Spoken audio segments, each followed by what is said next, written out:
In 1940, Nazi Germany believed battleships ruled the seas and dismissed the British Fairey Swordfish as little more than a museum piece. Fabric covering a metal frame, a top speed slower than a fighter's landing, and a design straight out of 1934. Hardly a threat, or so they thought. Yet, this slow-moving biplane would shatter Axis naval doctrine, cripple Italy's prize fleet at Taranto, and doom the mighty Bismarck in the Atlantic. The official record says luck and daring carried the day. But the real shocking truth about what Germany thought of the Fairey Swordfish reveals how arrogance set the stage for a disaster no one saw coming. So how did the world's most obsolete aircraft become the Axis' worst nightmare? In 1940, the world's most powerful navies believed battleships were the measure of maritime strength. Italian admirals gathered in map rooms lined with blueprints of steel giants, convinced that armor and heavy guns ruled the seas. The British Swordfish, with its fabric skin stretched over a metal frame, seemed a relic from another age. Its top speed, 139 miles per hour, was so slow that some contemporary fighters struggled to stay airborne behind it. To the Regia Marina, this was not a threat, but a curiosity. Italian naval doctrine prioritized heavy cruisers and battleships, vessels like Littorio and Vittorio Veneto, designed to withstand the heaviest shells afloat. Their faith rested on fortress harbors, ringed with anti-aircraft guns, torpedo nets, and barrage balloons. Taranto, Italy's main fleet base, was considered untouchable. Defensive nets covered the water, and gun crews drilled daily. Italian planners calculated that airdrop torpedoes needed at least 75 feet of depth to function. Taranto's 40-foot average seemed a natural shield. Official assessments describe British carrier aviation as a nuisance, not a decisive force. The Swordfish, first flown in April 1934, was dismissed in staff briefings as an anachronism, a biplane in the age of monoplanes. Its nickname, Stringbag, spoke to its reputation for carrying odd loads, not for any fighting quality. In the eyes of Axis strategists, the threat to battleships would come from other battleships, not from slow-moving aircraft launched from the decks of carriers. Italian officers wrote in pre-war journals about the invincibility of their fleet when anchored behind layers of steel and concrete. British intelligence intercepted these reports, noting the confidence that radiated from Italian command. The Regia Marina's own war games ran scenario after scenario, each one ending with the fleet emerging intact, air attacks repelled, harbor defenses holding firm. In this environment, the Swordfish was not feared. It was ignored. Naval architects in Rome and Berlin continued to argue for thicker armor and bigger guns. The idea that a handful of biplanes could threaten a battle fleet was dismissed as fantasy. Yet under the surface of this confidence, a vulnerability was growing, one that could not be measured in inches of steel or knots of speed. The Axis navies had built their doctrine on the assumption that the world had changed, and that the past was powerless against the present. The reality, waiting just beyond the horizon, would prove otherwise. On the night of November 11, 1940, 21 Swordfish torpedo bombers lifted off from HMS Illustrious, engines rattling in the darkness over the Mediterranean. Each aircraft carried a single torpedo, specially modified with wooden fins and a wire cable to keep its nose up, an improvised solution that let the weapon enter Taranto's shallow harbor without diving into the mud. The first wave approached at just 30 feet above the water, engines throttled back, navigating by moonlight in the faint glow of Italian searchlights. Flares burst overhead, lighting up the silhouettes of battleships anchored in the Mar Grande. Anti-aircraft guns opened fire, tracers stitching the night sky, but the Swordfish pressed on. Pilots released their torpedoes at close range, some within 1,000 yards of their targets. Torpedoes hit the water in a belly flop, skipped once, then steadied at a preset depth of 33 feet, just enough to slip beneath the Italian nets and strike home. In less than 90 minutes, 3 battleships, Littorio, Conte di Cavour, and Seco Duilio, took direct hits. Littorio was struck by 3 torpedoes and began flooding rapidly. Conte di Cavour settled on the harbor bottom. Duilio was holed and beached to prevent sinking. 2 cruisers and 2 destroyers were also damaged. Italian gun crews kept firing as Swordfish circled for a second attack, but the aircraft's slow speed and low altitude made them difficult targets. Shells passed through the fabric wings without detonating. Out of 21 planes, only 2 were lost. 4 British airmen were killed. The rest made the long flight back to Illustrious, engines coughing, wings patched with bullet holes. As dawn broke, Italian sailors surveyed the wreckage. Half their capital ships were crippled, the pride of the Regia Marina rendered useless in a single night. The psychological shock ran deeper than the physical damage. Italian officers had trusted in steel, concrete, and geometry, their nets, their guns, their shallow harbor. Now those calculations lay in ruins. Fleet headquarters ordered the surviving battleships north to Naples before sunset, abandoning Taranto as a safe anchorage. Engineers rushed to reinforce anti-torpedo nets and repair battered gun emplacements. In mess halls and wardrooms, the old certainty, if Taranto isn't safe, nowhere is, spread like a chill. The myth of the invincible base had been broken by biplanes dismissed as relics. Word of the attack reached Berlin and Tokyo by encrypted cable. Italian Naval Command filed urgent reports. British carrier aircraft had achieved complete surprise using torpedoes modified for shallow water. The losses were not just ships, but confidence. Naval doctrine built around battleship supremacy had taken its first real wound. In the weeks that followed, Italian sailors drilled harder and officers rewrote the manuals, but the memory of that night, the roar of engines at mast height, the sudden explosions, the helplessness against slow-moving shapes in the dark, would not fade. Rain lashes the deck of HMS Ark Royal as the order comes down. 15 Swordfish are being armed for a torpedo strike, each crew briefed on the target's last known course. The date is May 26, 1941. Somewhere ahead, the Bismarck is running for France. The Hood lies on the Atlantic floor, sunk with nearly all hands 2 days before. Every man on Ark Royal knows what's at stake. The weather is brutal, waves break over the flight deck, winds gust hard enough to stagger ground crews. Still, the Swordfish crews prepare in silence, checking the torpedo arming wires, adjusting their Mae Wests, watching the horizon for a break in the clouds. Squadron leader Eugene Esmond stands with his observer, map spread across his knees. The plan calls for a low-level approach just above the wave tops. The torpedoes are set for a shallow run. Any deeper and they'll hit the Atlantic swells instead of steel. The launch window is tight. Bismarck's last radio message puts her less than 100 miles from the French coast.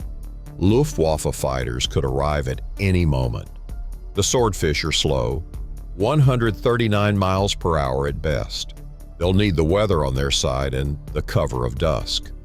On the flight deck, engines cough to life, propellers spinning against the rain. The first Swordfish lurches forward, wheels bouncing on wet planking. One by one, 15 biplanes claw into the gale, vanishing into low cloud. The crews fly blind for long stretches, relying on compass bearings and the occasional glimpse of sea through breaks in the mist. The cold seeps through flight suits, oil leaks onto boots. Over the radio, a terse update. Bismarck has altered course again, steering erratically. The storm has battered her, but she still makes over 20 knots.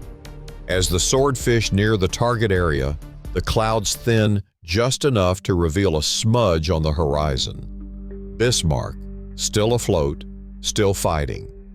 The crews dive to attack height, less than 50 feet above the water. Every man remembers the fate of Hood. The anti-aircraft guns on Bismarck open up, tracers arcing through the gloom. But the gunners struggle to track the slow, weaving biplanes.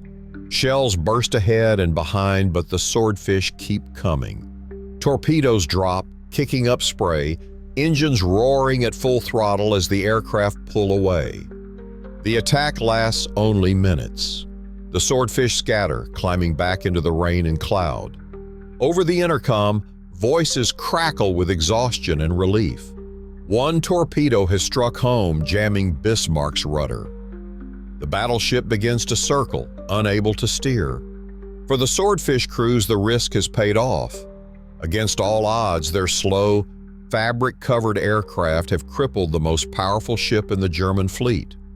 The chase is nearly over, but for now, the Swordfish turn for home, battered by wind, but alive. Bismarck's rudder jams at 8:47 p.m. The torpedo, dropped by a Swordfish flown by John Moffett, strikes the stern and locks the great battleship's steering hard to port.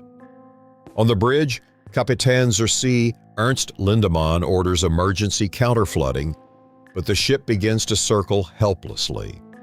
The radio room sends out a final message. Ship unmaneuverable, will fight to the last shell. Below decks, damage control teams rush aft. Water floods the steering compartments. Crewmen try to cut away twisted metal, but the hydraulic lines are severed and the rudder is jammed at 12 degrees. Burkhard von Mühlenheim-Reschberg, the highest-ranking survivor, later writes that the moment the rudder indicator froze, everyone on the bridge understood what had happened. The pride of the Kriegsmarine, designed to outrun and outgun any enemy, is now an easy target. On deck, the mood shifts from defiance to grim acceptance. The anti-aircraft gunners, exhausted from hours at their stations, stare into the darkness. They had fired thousands of rounds at the slow-moving Swordfish, but not a single plane was brought down. The ship's advanced fire control, built for high-speed monoplanes, had overestimated the biplane's speed. Shells burst harmlessly ahead or above. Some passed straight through the Swordfish's fabric wings, leaving only holes. In the hangars, British pilots gather around their maps. They know that one torpedo did what the home fleet's heavy guns could not. Lieutenant Commander John Moffett remembers the attack as a lottery ticket win. The Swordfish crews had braved flak, rain, and the Atlantic wind. Their aircraft, designed before the war, had changed the fate of a modern battleship. Inside Bismarck, officers debate their options. The engines still work, but without steering, the ship can only steam in wide circles. Lindemann and Admiral Lütjens refuse to abandon ship. The crew prepares for a final fight. Von Mühlenheim-Reschberg later calls it the bitterest irony. The world's most advanced warship crippled by a torpedo dropped from an aircraft that looked like it belonged in a museum. As dawn approaches, British battleships close in. The end is inevitable.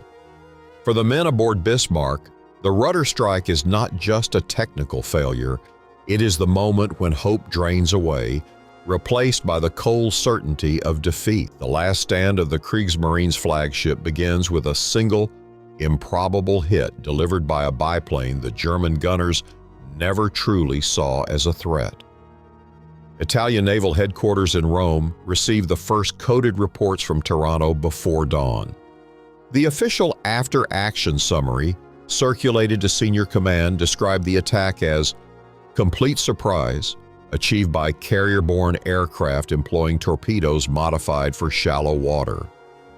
In the margins of the Commissione d'Inchiesta report, an admiral scrawled a single line: "If Taranto is not safe, nowhere is." By noon, orders went out to abandon the base. Capital ships steamed north for Naples, leaving behind flooded hulls and shattered pride. Engineers began reinforcing anti-torpedo nets and recalibrating the harbor's defenses. But the sense of certainty was gone. German naval staff in Berlin studied the Italian signals with growing unease. The Kriegsmarine's own lessons learned circular, issued weeks later, acknowledged that the British have demonstrated the vulnerability of even the most secure fleet anchorages to determined air attack. In the conference room, officers debated how a handful of biplanes, aircraft dismissed as relics, could cripple a modern battle fleet. One report, filed after the Bismarck's loss, called it the bitterest irony. The world's most advanced battleship rendered helpless by a torpedo from a 1918 design. The technical appendix noted that Bismarck's anti-aircraft directors, calibrated for fast monoplanes, could not track the slow, low Swordfish. Shells burst harmlessly ahead or passed through fabric wings without detonating. In Tokyo, the Naval Staff College dispatched Lieutenant Commander Takeshi Naito to Italy. He toured the wrecks at Taranto, interviewed Italian officers, and returned with sketches of torpedo modifications. Months later, Naito shared these findings with Commander Mitsuo Fuchida. Fuchida later recalled, "The British attack at Taranto taught us how to use torpedoes in shallow water. We owe much to that lesson." The Imperial Japanese Navy's own wooden fin torpedoes tested in Kagoshima Bay would soon echo the innovations first proven in the Mediterranean. Axis reports, once dismissive, now circulated with a new tone, one of caution and reluctant respect. The Swordfish, written off as obsolete, had forced 3 navies to rewrite their manuals. In the words of a German analyst, "Our doctrine was broken by a handful of biplanes and the men who flew them." Carrier aviation, once dismissed as a supporting act, now stood at the center of naval power. After Taranto and Bismarck, admirals in every major navy began rewriting their playbooks. The old faith in armor and heavy guns faded as the lessons of shallow water torpedo strikes and night attacks spread across the world's war rooms. The Royal Navy, once forced to defend its use of biplanes, now found its fleet air arm vindicated by results that spoke louder than any doctrine. The Swordfish, with its folding wings and fabric skin, became a fixture on every British carrier and escort ship. Production lines ran day and night. By war's end, 2,391 Swordfish had been built. Crews flew them in the Arctic, the Mediterranean, and the North Atlantic, hunting U-boats and shadowing enemy convoys. The Channel Dash in February 1942 brought the Swordfish into the path of overwhelming German firepower. 6 Swordfish, led by Lieutenant Commander Eugene Esmond, attacked the Scharnhorst and Gneisenau as they sprinted through the English Channel. Every aircraft was shot down. Not a single torpedo struck home. But in Berlin, Vice Admiral Otto Ciliax, commanding the German ships, wrote of the attack as a display of courage that surpasses any other action by either side that day. The British government later awarded Esmond a posthumous Victoria Cross. The Swordfish's reputation was no longer a punchline. It was a symbol of resolve. Naval planners from Washington to Tokyo studied the implications. Carrier groups grew in size and ambition. New aircraft were rushed into service, but the Swordfish kept flying. Its reliability and versatility made it indispensable. Anti-submarine patrols, mine-laying, reconnaissance, and still the occasional torpedo run. No other aircraft designed in 1934 was still on the front lines in 1945. The Swordfish outlasted its intended replacements, earning the respect of friend and foe. Its story became proof that innovation is not just about specifications, but about using what you have with skill and nerve in the moment that counts. In 1940, just 21 Swordfish aircraft struck Taranto and crippled 3 battleships. Axis reports admitted in their own words that British torpedo bombers achieved complete surprise. The Bismarck, Germany's pride, was rendered helpless by a single torpedo from a biplane many called obsolete. Despite advanced guns and modern armor, the German naval analysis records the irony: Bismarck lost to obsolete aircraft. Yet, not every Axis file on these events is public. Some wartime assessments remain classified or lost, leaving gaps in the full enemy perspective. What is clear, the Swordfish forced a shift in global naval doctrine. Carrier-based air power replaced battleship supremacy, a lesson studied by Japan before Pearl Harbor and acknowledged by navies ever since. With 2,391 built and serviced through 1945, the Swordfish proved that innovation, adaptability, and courage can defeat expectations and change the course of history.